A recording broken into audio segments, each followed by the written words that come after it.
Bienvenidos a Cinema 20.1. Hoy abrimos nuestra tercera temporada con un invitado verdaderamente de lujo. Siempre digo, o muchas veces digo en este programa, que tenemos maestros y les hablo como maestros. Jorge Fons es sin duda uno de los maestros más importantes del cine nacional. Baste citar algunos de los títulos más representativos de su obra, como el episodio Caridad de Fe, Esperanza y Caridad, Los Cachorros, Rojo Amanecer, El Callejón de los Milagros, El Atentado, etc. Una obra muy compacta probablemente, pero una obra siempre trascendental en cuanto a propuestas formales, en cuanto a contenidos temáticos. Los Albañiles, por ejemplo. Hoy, la verdad es que a 50 años justamente del movimiento del 68, quisiéramos concentrarnos en uno de los títulos fundamentales de su carrera y en uno de los momentos más importantes también para el cine nacional. Aquella película Rojo Amanecer que en el año 88 conmovió a una audiencia inmensa, pero también hizo que la gente volviera a ver cine mexicano en ese momento y probablemente puso al 68 otra vez en nuestro imaginario, otra vez en nuestra mirada. Así que hoy ese será nuestro tema en Cinema 20.1. Bienvenidos.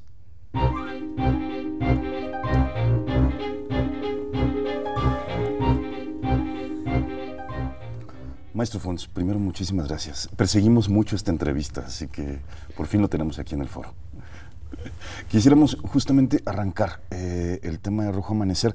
Digo, yo tengo el recuerdo de aquel año del estreno, el 89 probablemente, cuando en el cine Chapultepec, un cine abarrotado en una función de viernes, vi, estando ya en la universidad, una película que sin duda resultaría fundamental, no solamente para mí como espectador, sino para miles y miles de espectadores. ¿Cómo se gesta este proyecto? ¿Cómo llega a usted el guión de Javier Robles y Guadalupe Ortega de Rojo Amanecer? Bueno, tuvo una gestación muy larga, porque el guión lo había escrito Javier años atrás, me lo dio y yo ya lo traía totalmente sobaqueado. Era un guión que había ganado un premio SOGEM, ¿no? En su momento. Sí, Ajá. Y ni siquiera el premio le valió para nada, porque yo lo ofrecí a muchísima gente y nadie le quiso entrar. Y no solamente, sino que había habido hasta momentos muy desagradables, porque había una reunión en Gobernación con toda la gente del cine. Me decían, no, ¿cómo quieren que cambie todo eso? Si Fons quiere hacer una película sobre el 68, imagínense. Y finalmente nace cuando, trabajando con Bonilla, me dice... Estaban haciendo La Casa al Final de la Calle, una telenovela que además fue muy importante, su entrada a la televisión comercial, digamos, pero también una novela que era muy distinta en ese momento, ¿no? Que eran Bonilla, Leticia Calderón, Angélica Aragón, un reparto que también sonaba un poco distinto. Ajá, sí, estaban haciendo esa novela, estaban muy entusiasmados y Bonilla dice, ahora que acabemos la novela, vamos a hacer una película, ¿no? Ahí está el guión. Ahí está el guión. Yo dice, órale. Y terminó la novela y órale. Y yo en ese momento era secretario de los autores de cine y tenía mi oficina. Del sindicato de autores. Sí, y ahí nos reunimos. Y ahí hicimos todo el proyecto y ahí reunimos a los actores y ahí dimos una ensayadita y ahí echamos adelante el proyecto. Los actores, ¿cómo llega a esos actores justamente? Digo, es uno de estos elencos privilegiados de una etapa muy específica del cine mexicano. Bonilla, María Rojo, los hermanos Bichir, que no eran los hermanos Bichir, digo, que después se volvieron tiempo después. Jorge Fegan, que probablemente sea la gran revelación de esta película. Es decir, uno de estos grandes repartos virtuosos. ¿Cómo lo conjunta? Porque además suena también un poco familiar. Estaba Leonor Bonilla, la hija de Héctor Bonilla, estaba Santiago Núñez, el hijo de María Rojo, estaba Paloma Robles, la hija de Javier Robles. El nieto de Arau. El nieto de Arau, Ademar Arau. Sí. ¿Cómo conjunta ese reparto? Pues prácticamente platicando, fuimos echando trazos y pues llegaban prácticamente las flechas directas a estos cuates, que además contábamos con que gente que dijera, ahorita no hay dinero. Porque lo vamos a hacer todos sin cobrar. Y así la hicimos. Y lo primero que tuvimos que hacer es lo que se hacía en aquel entonces, que era mandar el guión a Gobernación, a RTC, para que mandaran el dictamen que se llamaba, en donde decían, está bien, hay que quitarle de la página 18 la grosería esa, o hay que ponerle brasier a la muchacha en la página 80, porque no puede salir siempre, qué sé yo. O sea, antes de que se filmara la película, Gobernación autorizaba o no la dirección de cinematografía. Mandaba un dictamen que le llamaban. Es como un proceso de precensura, digamos. Censura. O de censura. Censura, porque estoy hablando de cositas así, pero sobre el guión. no sobre la película filmada. Okay. Sobre el guión ya venían esas recomendaciones que no decían que no se hiciera, decían que eso se cambiara, punto. Era censura, en su primera etapa. Muy bien. Entonces, nosotros teníamos un amigo que había trabajado en RDC. Fernando Macotela. Sí. No, bueno, ya lo sabemos, es Fernando Macotela, hay que decir su nombre. Desayunamos con él, Ajá. le dimos el guión, y dijimos, tú que sabes cómo es la cosa, porque eso lo sabía muy bien, se lo llevó, nos citó nuevamente a los 8 días, desayunamos. Miren, yo se los digo como amigos que son míos, no la hagan. Digo, no la hagan porque, no la manden. ¿Por qué? Porque no les van a decir que no, la van a echar en el último cajón, y no van a volver a saber nada de él. Porque no les van a decir que no la hagan, pero no van a decirles que sí pueden hacerla. Cuando salimos de ahí dijimos, ¿qué hacemos? ¿La hacemos? Si la hacemos, vamos a tener que hacerla fuera de todas las formas habituales. Pues la hacemos. Bonilla y usted. Sí, él y yo solos.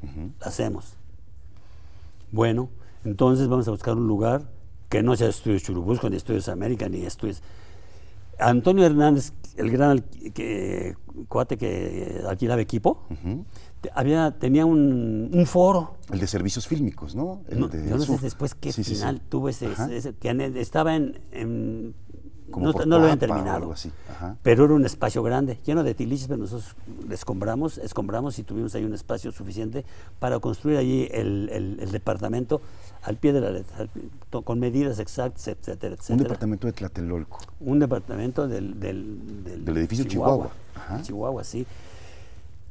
Y un escenógrafo que nunca había hecho ninguna escenografía, un jovencito, y el reparto que ya estaba puesto.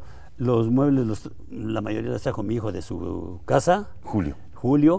Otra las trajo Bichir, otra las trajo Bonilla. Él vio a su esposa también, ¿no? Mi esposa y mi hijo Julio y Sergio Muñoz eran mis 3 asistentes. Bueno, entonces todo, aquí queda todo supervisado, todo bien. La mayoría de los sets eran wilds para poder trabajar a gusto. Es decir, que las paredes se podían mover. Todas las paredes se podían mover. Y tiraban para acá, quítame la de atrás, etcétera.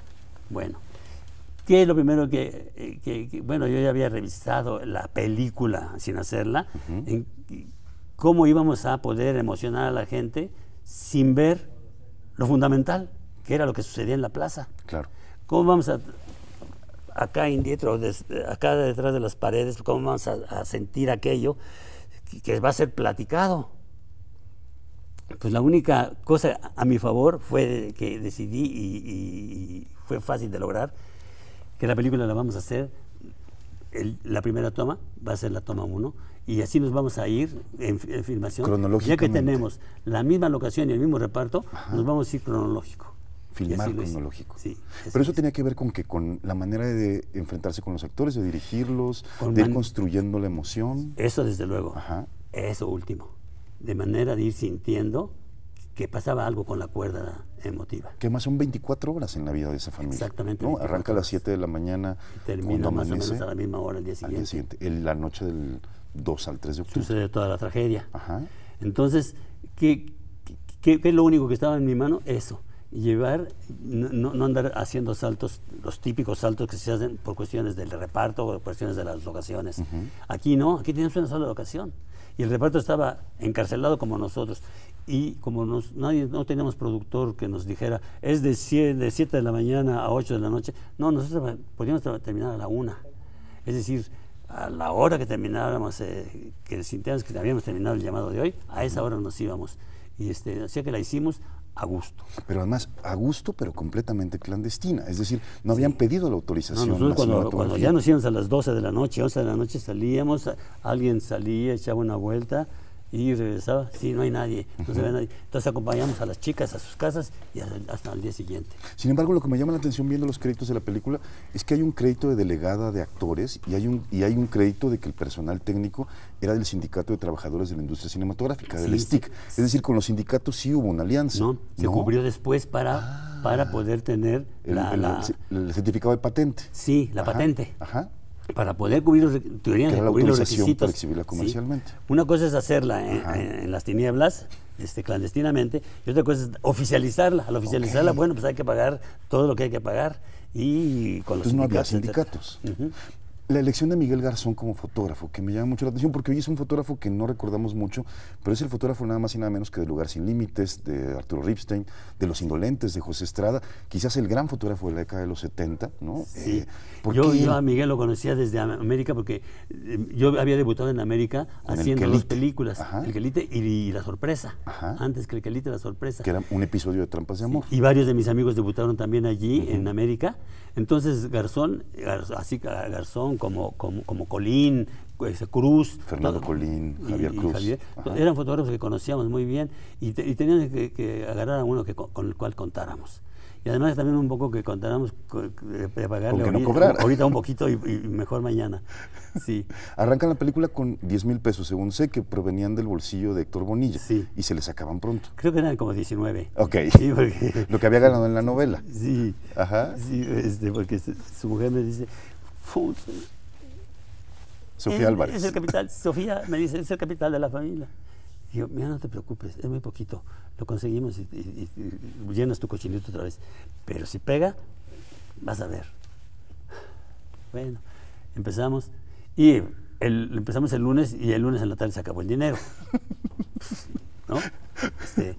Lo bueno es que Héctor Bonilla se despierta, va a desayunar con los hijos, les llama la atención, se pelea con ellos y se tiene que ir a trabajar porque es un burócrata del DDF. Como se va en ese momento y no regresa hasta muy tarde en la película, él empezó a salir a buscar a ver quién le entraba. Vamos a quedarnos con este suspenso para saber quién fue quien le entró. Vamos a un corte y regresamos para saber quién fue quien salvó el rodaje de esta película. ¡Párense, cabrones! ¡Rápido! ¡No, sálgase, dije! ¡Sálgase!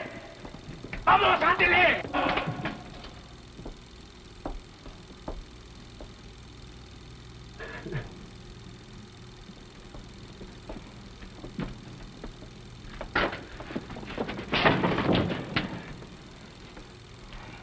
Porque ustedes quieren a Che Guevara para presidente, ¿no, pendejos? Aquí hace un año que lo mataron. ¡Cállate, cabrón! Oye, ¿qué onda? Cálmate. ¿Qué traes, puto? ¡Pa' afuera, cabrón! ¡Órale! ¡Órale, hijo de su pinche madre! ¡Órale! Le pido a Hugo Villa que haga entrega de la medalla Cátedra Ingmar Bergman 2018 a Jorge Fons.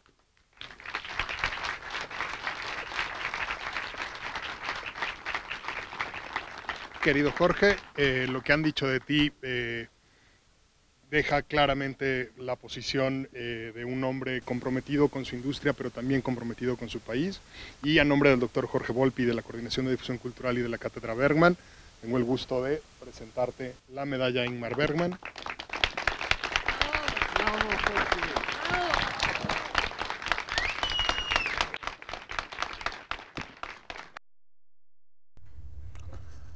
Estamos platicando con el maestro Jorge Fons acerca del rodaje de la película Rojo Amanecer, una película filmada en 1988, absolutamente en la clandestinidad, como él nos contaba, y nos quedamos justo en el momento en el cual el dinero se acaba, Héctor Bonilla sale a buscar dinero y de pronto, supongo que consulta a muchos productores para ello, ustedes siguen filmando y encuentra a quién. Me parece que él no se dirigió a productores muchos, ¿no? Específicamente, sino amigos. Ok.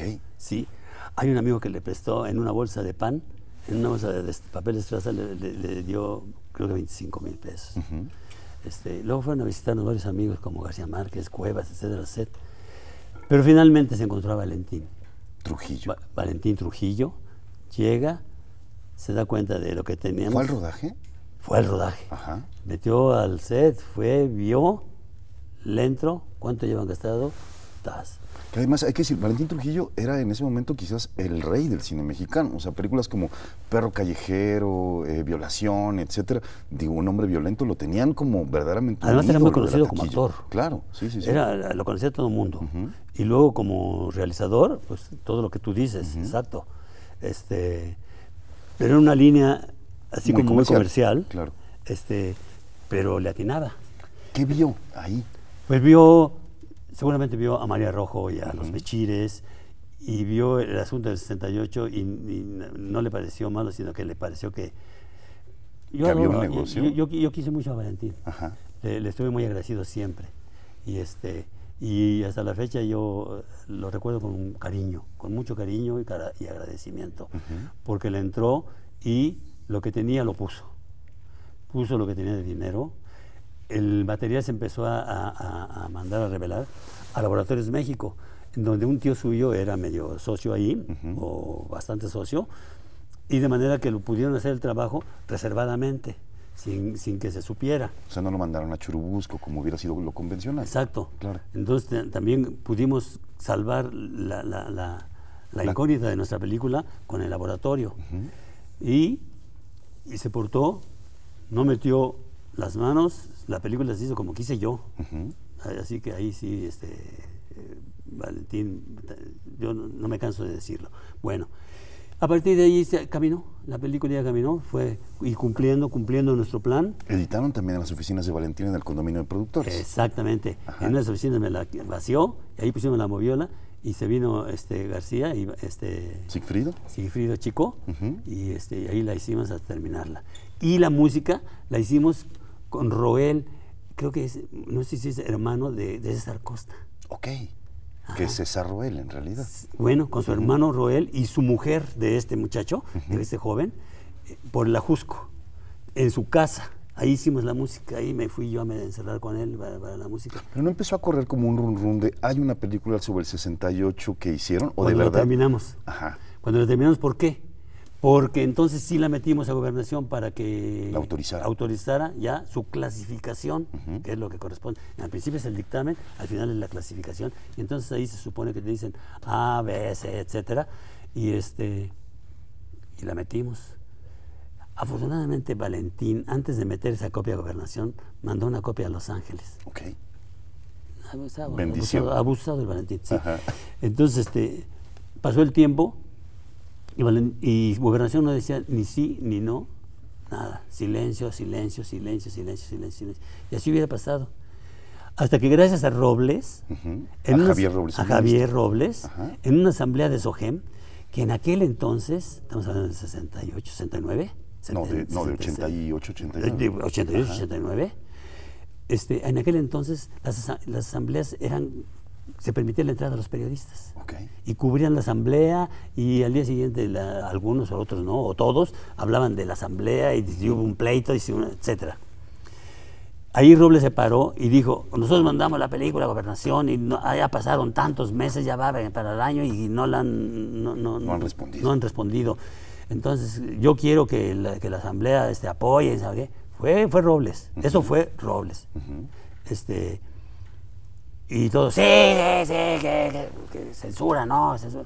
Entonces salió la prensa, hizo el escándalo a partir de allí, y los autores dijeron que no a la censura, etcétera, y eso fue lo que facilitó la salida. Pero ¿qué hay de cierto de esta historia donde Gabriel García Márquez, con Héctor Aguilar Camín, con Carlos Salinas de Gortari, que era el presidente entrante en ese momento, vieron la película en Los Pinos, y es donde Salinas decide abolir la censura de la película?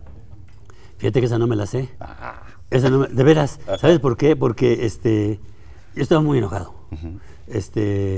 Y yo decía que la película empezáramos a exhibirla donde pudiéramos, etcétera. Por ejemplo, los circuitos universitarios. Sí, le van a estrenar en el Justo Sierra, ¿no? En el Che Guevara de la Facultad de Filosofía y Letras. Aquí, cerquita. Pero bueno, también estaba por otro lado la ambición de dar un estreno como se merecía. Y es muy posible que haya sucedido eso, porque García Márquez pues, siempre simpatizó con el proyecto. El caso es que... y Salinas siempre simpatizó con él. Bueno, pero hablaron de Gobernación, sí. Hablaron de Gobernación y de RTC. Y decir, sí, esa es la película, pero hay que quitarle esto. Y era Cortes. Cortes. Concretamente, un diálogo en el desayuno, en donde me parece que Bichiri Chico, Bruno, algo así como dice, los corrieron los pinches soldados, cuando empezaron las pedradas empezaron a correr como putitos, no sé qué diga, así, decía así, una frasecita por ahí. Otra, la niña que se había ido a hacer la tarea en casa de su amiga y que había sido el problema de la familia, ¿dónde está mi hija? ¿Dónde está? Que cuando regresa y que se va, después de bañarse la mamá la peina y le dice la niña, ¿no? Y un soldado agarró a culatazos y le dio un culatazo en la espalda a una señora que la estrelló contra el elevador, mamá. Son diálogos, pero diálogos que describen cosas muy violentas. Del ejército. Ajá. Que era intocable. Sí.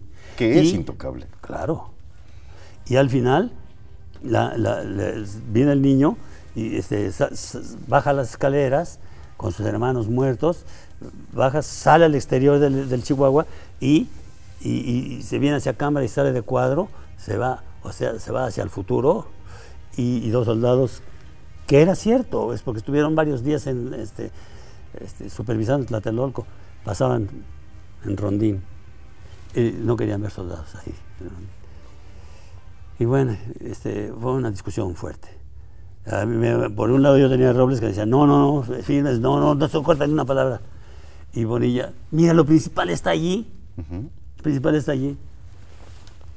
Y bueno, se aprobaron los cortes. Salió con cortes. Pero una cosa muy curiosa, como a los 2, 3 meses que había estado la película encerrada en RTC, oye, Fons, qué peliculón se aventaron. ¿Cuál? Rojo Amanecer, no te hagas. ¿Por qué? ¿Ya la viste? Claro, ¿quieres que te dé una copia? Ya estaba en la Fayuca. Pirata. Ya estaba en la Fayuca. Ajá. Pero no pueden entender cómo por qué y de dónde. Ajá. ¿Entiendes? O sea, llegó vía RTC probablemente. ¿Vía RTC? Ajá. Pues quizá, porque no había otro modo de que llegara a la Fayuca de ninguna otra manera. El caso es que una vez, años después, me hicieron un homenaje en la Universidad de Texas, Houston, y va el cónsul, agregado cultural, y van a pasar la copia de Los Ángeles. Aquella que Valentín Trujillo había enviado. Esa la pasaron. Ajá. Bueno, fue un espectáculo. La película estaba completa. La película completita. Ajá. Y después ya en la Fayuca empecé a ver las dos versiones. La cortada. En la piratería está la cortada, sí. Pues, pero ya la completa es la que más ha circulado ya. ¿Qué era lo que era, digamos, habían pasado 20 años del movimiento cuando hicieron la película? 21. 21. ¿Por qué seguía siendo un tema que no se podía tocar? Eso no te lo sé contestar porque es un absurdo. Ajá. Lo que sí te sé decir es que todo el mundo quería hablar de ello. Los escritores, los cineastas, los poetas, los bailarines, los músicos, todo el mundo quería. Y nadie se atrevía. Eso, como ha demostrado los 55 años que lleva los sucesos del 68. Los 50, justo este año cumplimos 50 años. 50. Ajá. Claro, 55 el CUEC. Exacto. 50. Los 50 años que han pasado después del movimiento estudiantil, de la hazaña del 68 y del 2 de octubre, en vez de olvidarse, eso permanece. Cosa que da mucho gusto porque somos un país muy olvidadizo y resulta que el 68 no se olvida, el 2 de octubre no se olvida y dice, es cierto, esa frase quedó cierta. Yo no sé. ¿Usted cómo ve la película hoy? Casi nunca la veo, pero ¿Siente que aún dice lo que decía hace 30 años que la filmó? De alguna manera lo dice, lo sigue diciendo. Pasa que ya tiene 30 años y bueno, ahora se contaría quizá de otra manera, pero yo creo que es un documento así como está. Está bien hecha, está bien actuada. Lo principal, que es la emoción de la tragedia, sí se siente. Es decir, sí se siente la tragedia de fuera del departamento. Y luego, eso como un negativo que se revela, se reproduce en el interior con la llegada de los del pañuelo, ¿no? Entonces, lo que pasa es que acaba siendo una película entrañable para uno, porque por toda su historia, en primer lugar, porque son unos hechos que a uno ya en nuestra vida no se nos pueden borrar. Uno queda marcado por el 68, por todo como fue. Uno en el 68 era de tal manera y quería hacer lo que hacían toda la gente en todo el mundo en el 68, que era acabar con la hipocresía. Isela Vega, la actriz, me contó alguna vez que ustedes estaban en el Teatro El Granero, ese 2 de octubre del 68, montando el retablo de la lujuria, donde usted era el asistente de dirección de José Estrada, el perro Estrada, otro director fantástico, y que ahí recibieron la noticia Daniela Rosen, Ana Ofelia Murguía, usted, Isela, etcétera. ¿Se acuerda de ese día? Oscar Chávez. Ajá. Claro que me un acuerdo. ensayo, ¿no? Claro que me acuerdo. Nosotros asistíamos a todos los mítines y todas las manifestaciones del 68. Pero ya íbamos a estrenar. Yo Perro Estrada había sido mi asistente en el cortito de La Sorpresa. Y ya habíamos quedado en que yo le pagaba siendo su asistente en su próxima obra de teatro, que fue Valle Inclán. Y teníamos este reparto que tú dices. Y estábamos por estrenar y el único que no llegaba era Claudio Obregón. Ya teníamos a todos, o alguien más faltaba, pero Claudio Obregón principalmente no llegaba. Y nos habló por teléfono, dice, hubo una matanza en todo, mira, están matando a todo mundo en Tlatelolco. Así nos llegó. Y ahí estábamos, ¿cómo? Nosotros debíamos haber estado en Tlatelolco. Fue ese ensayo general el que nos impidió ir, porque nosotros asistíamos religiosamente. Además, tan cerca usted de esos compañeros del CUEC que en su momento hicieron el grito, de toda esa generación que es la primera generación del CUEC a la que usted yo ya había pertenece. terminado el estudiante y estaba dando clases, ya ni me acuerdo si de guión. El caso es que el CUEC tenía ¿cómo se llama? Un representante en el consejo de la UNAM. Y mantenía uniformada permanentemente al CUEC. Entonces, la relación de todo el CUEC con el 68 era... Basta, y ahí está, justamente lo comenta el grito, y aquí está, Rojo Amanecer, que cumple también 30 años, como 50 años cumple el movimiento del 68. Maestro Fons, muchísimas gracias por platicarnos esta historia fantástica sobre cómo se hace una película mítica, probablemente para nuestro cine. Gracias, de verdad. Gracias a ustedes. Pues nos vamos ya. Esto fue justamente algunos recuerdos acerca de Rojo Amanecer, que como digo, no solamente es una película mítica, sino sigue siendo esa película entrañable y conmovedora, paralizante, diría yo, si recuerdo aquella primera emoción que sentí al verla. Muchas gracias por acompañarnos en este Cinema 20.1 y nos vemos por aquí la próxima semana.